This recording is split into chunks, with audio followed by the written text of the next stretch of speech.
नमस्कार, जय माता दी सबको। कैसे हैं आप लोग? उम्मीद करता हूँ आप लोग ठीक हैं, सुखी हैं और खुशी हैं। स्वागत करते हैं हमारे चैनल आस्ट्रो ओम पर। दोस्तों, आज की इस वीडियो में हम आप लोगों को बताने जा रहे हैं मोरपंख के बारे में। मोरपंख कहाँ रखनी चाहिए इस नए साल के दिन में, आज हम इस वीडियो में जानेंगे। दोस्तों, ज्योतिष शास्त्र और वास्तु शास्त्र में मोरपंख के कई प्रकार के महत्वपूर्ण उपाय बताए गए हैं। वास्तु शास्त्र के मुताबिक घर में सुख शांति और समृद्धि के लिए मोर का पंख बहुत ही उपयोगी वस्तु माना जाता है। इसे शास्त्रों में एक प्रकार का यंत्र कहा गया है जो धन संपत्ति को आकर्षित करने के लिए बेहद ही प्रभावी होता है। यदि मोर पंख को घर में सही दिशा और सही स्थान पर कोई भी व्यक्ति रखता है तो इससे उस व्यक्ति के घर में धन का आगमन बड़ी ही तेजी से होने लगता है। घर में संचित धन की कई गुना ज़्यादा बढ़ जाती है। इसके लिए दोस्तों आपको केवल 3 मोर पंख की जरूरत पड़ेगी।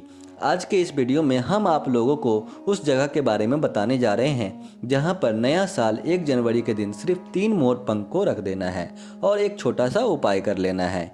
इससे आपके जीवन में चल रही तमाम प्रकार की धन से संबंधित समस्याएं देखते ही देखते खत्म हो जाएंगी। मोर पंख हिंदू धर्म में अपना एक विशेष स्थान रखता है।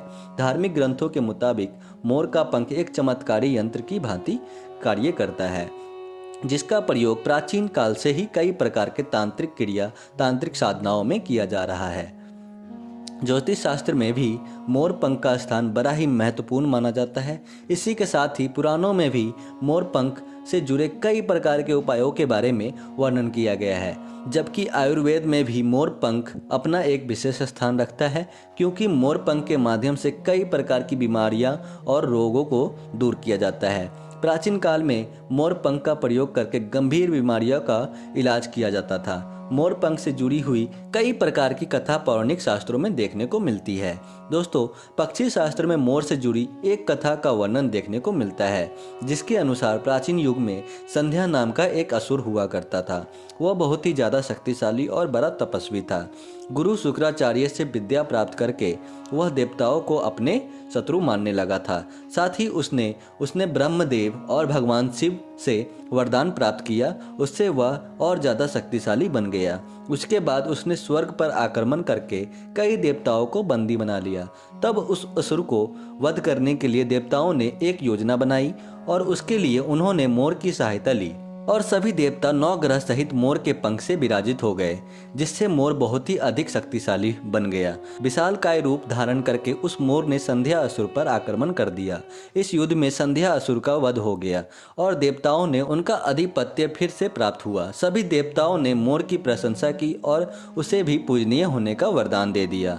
तभी से मोर को बहुत ही पवित्र माना जाता है। शास्त्रों के मुताबिक जिस स्थान पर मोर पंख होता है वहां पर 9 के 9 ग्रह अपना अशुभ नहीं डालते हैं। दोस्तों, केवल ऋषि मुनि और देवता ही नहीं बल्कि खुद भगवान श्री कृष्ण मोर की प्रशंसा करने से पीछे नहीं हटते। उन्होंने अपने मुकुट में मोर पंख को धारण करके मोर के श्रेष्ठ होने का सबसे बड़ा प्रमाण दिया। भगवान श्री कृष्ण के मुताबिक मोर पंख प्रेम और शांति का प्रतीक होता ही है। साथ ही में यह घर में सुख समृद्धि ऐशो आराम का कारक होता है। सभी प्रकार की नकारात्मक शक्ति से मनुष्य की रक्षा करने के लिए मोरपंख बेहद ही प्रभावी और शक्तिशाली यंत्र माना जाता है। केवल हिंदू धर्म में ही नहीं बल्कि दुनिया के लगभग सभी धर्मों में मोर का अपना एक विशेष स्थान है। आपको बता दें, प्राचीन लोग मोरपंख की अद्भुत शक्ति के बारे में जानते थे, इसलिए सभी धर्मों के ग्रंथों में मोर को महत्वपूर्ण स्थान दिया गया है। हिंदू धर्म में मोर को धन की देवी, महालक्ष्मी, विद्या की देवी, सरस्वती, भगवान श्री गणेश, हनुमान जी तथा कार्तिकेय जी से भी जोड़कर देखा जाता है। दोस्तों, बड़ी आसानी के साथ मोर पंख की सहायता से आप माता लक्ष्मी को प्रसन्न कर सकते हैं। अगर आप मोर पंख के साथ अपने घर में एक बांसुरी भी रखते हैं तो इससे घर परिवार में सुख शांति और प्रेम हमेशा बना रहता है। वैसे तो घर एक मंदिर होता है, लेकिन अगर घर में रहने वाले सदस्य आपस में ही लड़ाई झगड़े करने लगते हैं तो यह घर मंदिर का कम और युद्ध का मैदान ज़्यादा लगने लगता है। वैसे तो घर में लड़ाई झगड़े होने के कई कारण होते हैं, लेकिन दोस्तों घर में नकारात्मक ऊर्जा का प्रवेश सबसे बड़ा कारण माना जाता है। दोस्तों, वास्तुशास्त्र के मुताबिक सभी के घरों में नकारात्मक ऊर्जा फैलाने वाली चीजें पाई जाती हैं, लेकिन इन वस्तुओं के बिना किसी का घर चल नहीं सकता। इसलिए इन वस्तुओं को घर से बाहर नहीं किया जा सकता, लेकिन आप नकारात्मक ऊर्जा को बाहर अवश्य कर सकते हैं। इसके लिए मोर पंख का इस्तेमाल करना पड़ेगा। आप अपने घर में मोर पंख को खूब जोर जोर से हवा में हिलाइए। इससे आपके घर में मौजूद सभी प्रकार की नकारात्मक ऊर्जा बाहर हो जाएंगी। यदि आप नियमित रूप से सुबह पूजा करने के पश्चात ऐसा करते हैं तो सभी प्रकार की नेगेटिव एनर्जी आपके घर से बाहर चली जाएंगी और आपके घर परिवार में सुख, शांति और समृद्धि का वास होने लगेगा।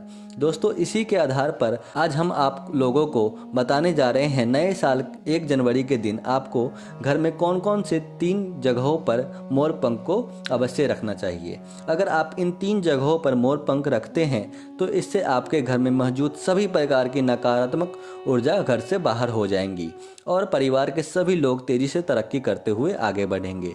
साथ ही घर में धन से संबंधित समस्या देखते ही देखते दूर हो जाएंगी।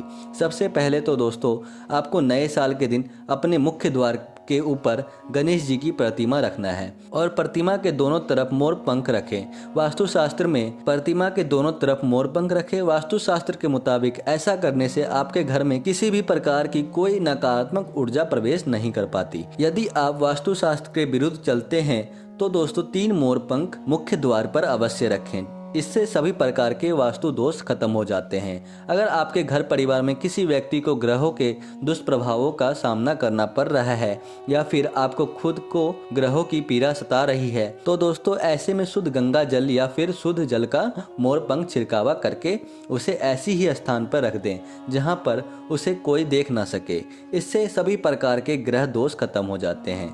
दोस्तों, अगर आपके घर में कोई बच्चा है जिसे बुरी नज़र लग गया है तो रात को सोते समय उस बच्चे के तकिए के नीचे एक मोर पंख रख दीजिए और दूसरे दिन किसी बहते हुए जल में या फिर कुएं में आपको उस मोर पंख को प्रभावित कर देना है। इससे बुरी शक्तियां खत्म हो जाएंगी। इसके साथ ही अगर आपके बच्चे का मन पढ़ाई लिखाई में नहीं लगता है, उसकी याददाश्त कमज़ोर है, पढ़ाई करते समय उसे नींद आने लगती है तो दोस्तों माता सरस्वती के सामने एक मोर पंख रख दीजिए और उस मोर पंख को उस बच्चे की किताब में रख दीजिए। इससे बच्चे की एकाग्रता बढ़ती है और बच्चे का पढ़ाई लिखाई में मन लगता है। दोस्तों, अगर आपको शत्रु बार बार परेशान कर रहा है तो आप मंगलवार के दिन हनुमान जी के मस्तक सिंदूर मोर पंख पर लगा करके सुबह के समय बिना नहाए बहते हुए जल में प्रवाह कर दीजिए। इससे सभी प्रकार के शत्रु नष्ट हो जाएंगे। दोस्तों, अगर आपकी कोई मनोकामना लंबे समय से पूरी नहीं हो रही है, कई बार कोशिश करने के बावजूद भी आपको सफलता की प्राप्ति नहीं हो रही है, दोस्तों 1 जनवरी नए साल के दिन को राधा कृष्ण के मंदिर में जाकर के भगवान श्री कृष्ण को मोर का पंख चढ़ा आना चाहिए या फिर आप अपने घर में मौजूद श्री कृष्ण की मूर्ति पर मोर पंख चढ़ा सकते हैं। अगर आप ऐसा करेंगे तो आपकी इच्छा जरूर पूरी हो जाएगी। दोस्तों, अगर पति पत्नी में हमेशा विवाद चलता रहता है, आपसी प्रेम कम होने लगा है तो बेडरूम में दक्षिण पूर्व दिशा में एक मोर पंख रख दीजिए। इससे दोनों के बीच में प्रेम बढ़ने लगेगा और आपसी मनमुटाव भी खत्म हो जाएगा। दोस्तों, अगर आप लगातार मेहनत कर रहे हैं उसके बावजूद भी आपको धन की प्राप्ति नहीं हो रही है, धन की कमी हमेशा आपको परेशान कर रही है, अचानक धन खर्चा हो जाता है, तो दोस्तों शुक्रवार के दिन माता लक्ष्मी की पूजा करते समय एक मोर पंख को भी मंत्रों उपचारित कर लीजिए और उसे अपनी तिजोरी में रख दीजिए। इससे सभी प्रकार की धन से संबंधित समस्याएं खत्म हो जाएंगी। इसके अलावा अगर लगातार धन की समस्या सता रही है तो दोस्तों घर के अग्नि कोण में अर्थात दक्षिण पूर्व दिशा में अपनी कमर से ऊपर की ऊंचाई पर 2 मोर पंख शुक्ल पक्ष में लगा दीजिए। इससे अचानक ही आपको धन की प्राप्ति होने लगती है। तो मित्रों, आज के लिए बस इतना ही। फिर मुलाकात होगी एक नए और ताज़ा एपिसोड में। तब तक के लिए नमस्कार और धन्यवाद।